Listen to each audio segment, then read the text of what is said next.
अस्सलाम वालेकुम स्टूडेंट्स, मुझे कहते हैं अज़हर यशाल। जो हमारे फेसबुक पेज पे बहुत ज़्यादा कमेंट्स आते हैं स्टूडेंट्स के, वो ये होता है कि आप जो है ना हमें कोई आइडिया दे दें, कोई टिप्स एंड ट्रिक्स बता दें कि हम स्पोकन इंग्लिश को कैसे सीख सकते हैं, हम अपनी प्रोनाउंसिएशन कैसे एनहांस कर सकते हैं, हम अपनी फ्लुएंसी को कैसे डेवलप कर सकते हैं। तो 2-3 चीज़ें मैं आपको बताता हूँ, आप उस पर फोकस करें। होता ये है कि आपने इनपुट और आउटपुट का नाम तो सुना होगा ना, तो जैसे ही इनपुट होती है ऐसे ही आउटपुट होती है। If you talk about spoken English, your conversation skills या आपकी कम्युनिकेशन स्किल्स हैं, आपकी प्रोनाउंसिएशन स्किल्स हैं या आपकी फ्लुएंसी है, आप अपनी किसी भी एबिलिटी को एनहांस करने के लिए आप जो है कितनी इनपुट लगाते हैं, कितना आप जो है ना उसके ऊपर काम करते हैं।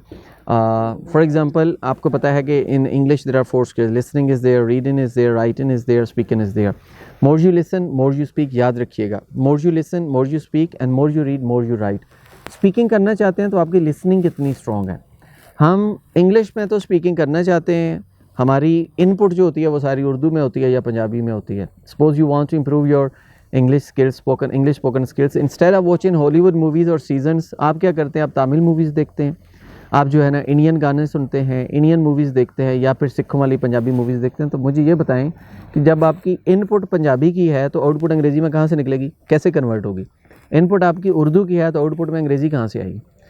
अंग्रेज़ी बोलने के लिए ज़रूरी है कि आप अंग्रेज़ी को सुने, आप इंग्लिश को सुने, आप मूवीज़ देखें, आप सॉन्ग्स देखें, आप जो है ना रीडिंग करें, आपके एक वोकैबुलरी का डाटा होना चाहिए। Another, there's a really important thing is when you are like having the input of the English conversation, don't go for Indian accent, don't go for Pakistani, you have to go for BBC. BBC is standard British accent. आप उसको सुने, आप उनके dramas देखें, आप उनकी movies देखें, उनके जो है ना डिफरेंट डायलॉग्स देखें, उनकी डॉक्यूमेंट्रीज़ देखें। गोरों को सुनेंगे तो आपको पता चलेगा कि गोरों को प्रोनाउंस करने के लिए मुझे कौन से वर्ड्स को कैसे प्रोनाउंस करना होता है, ये आपको पता चलेगा। फॉर एग्जांपल, आपके पास एक वर्ड है ट्राईपॉड, हमारे यहाँ होता है tripod, but they people call it tripod. Try की साउंड आती है। अब आप ट्राईपॉड की साउंड सुनेंगे तो ट्राईपॉड बोलेंगे ना, ठीक है। आप उसको जो है ना स्टूल सुनेंगे तो स्टूल बोलेंगे, वरना आप उसको जैसे स्कूल की साउंड आती है, अब हम उसको स्कूल पढ़ते हैं, स्कूल एंड स्कूल की साउंड। तो बेसिकली जब हम उनको सुनते हैं तो हमें पता चलता है कि हमने कौन से वर्ड को कैसे बोलना है, ये चीज़ हो गई। Third thing is fluency. देखिए, ग्रामर भी हम लोग सीखते हैं, हम सारी ज़िंदगी टेंसेस सीखते रहते हैं, हम सारी ज़िंदगी पार्ट्स ऑफ स्पीच सीखते रहते हैं, हम सारी ज़िंदगी नरेशन सीखते रहते हैं। उसके बावजूद हम अपना जो एक्सेंट है नहीं ठीक कर सकते, अपनी प्रोनाउंसिएशन ठीक नहीं कर सकते, अपनी फ्लुएंसी को ठीक नहीं कर सकते। तो आप जो आपका इनपुट है ना, जो आपका रिसोर्स मटेरियल है, that should be standard British accent.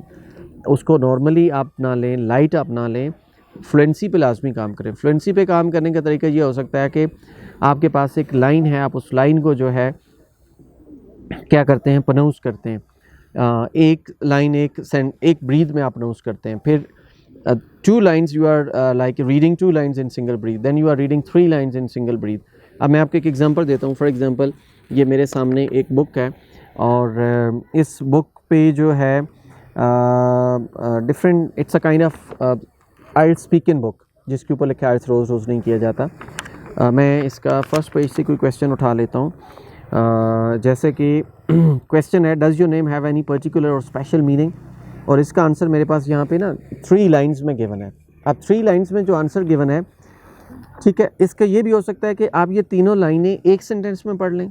ये भी हो सकता है कि तीनों लाइन एक सेंटेंस में नहीं, एक ब्रीथ में आप पढ़ लें, सिंगल ब्रीथ में पढ़ लें, एक सांस में आप पढ़ लें।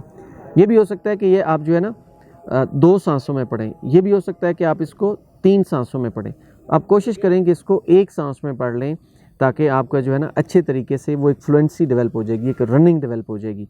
अब मैं इसको पढ़ने की कोशिश करता हूँ, बताता हूँ कि मैं कहाँ तक पढ़ सकता हूँ। There are 3 lines. The right, जो आंसर मेरे पास गिवन है, मैं जस्ट रीडिंग आपको बता रहा हूँ। Yashal is an indirect Quranic name that means radiant, like he started to give off light. So I guess my parents wanted to tell me that being an acknowledgeable person, I could kindle off education and skills. You see, they put a lot of pressure on my shoulders with this name. अब ये 3 लाइनें मैंने एक sentence में पढ़ी हैं। अब आपने फ्लुएंसी अपनी इनहांस करनी है तो आप बार बार पढ़ेंगे। आपने भी देखा होगा कि मैं जब इसको पढ़ रहा हूँ तो मैं इसमें रुक रहा हूँ, पॉजेज़ आ रहे हैं और ये नेचुरल हैं, ये आते हैं। तो आप अपने इन पॉजेज़ को ख़त्म करने के लिए क्या करेंगे कि एक दफ़ा पढ़ें, फिर दूसरी दफ़ा पढ़ें, फिर तीसरी दफ़ा पढ़ें, फिर चौथी दफ़ा पढ़ें, 5 लाइन्स सिंगल ब्रीथ में पढ़ें, 6 लाइन्स सिंगल ब्रीथ में पढ़ेंगे। जितनी ज़्यादा रीडिंग करेंगे, फोकस रीडिंग, तो आपका जो है ना खुद ब खुद फ्लुएंसी आ जाएगी। तो इन 3 चीज़ों पे काम करना है, प्रोनाउंसिएशन पे काम करना है, आपने अपनी इनपुट पे काम करना है और आपने फ्लुएंसी पे काम करना है। अगर आप जो है ना रेगुलर क्लासेस लेना चाहते हैं, ऑनलाइन क्लासेस लेना चाहते हैं, you can come at Yashal English house. We are located in Rawalpindi 6 road Dubai plaza में हमारा ऑफिस है। For details you can call at given number.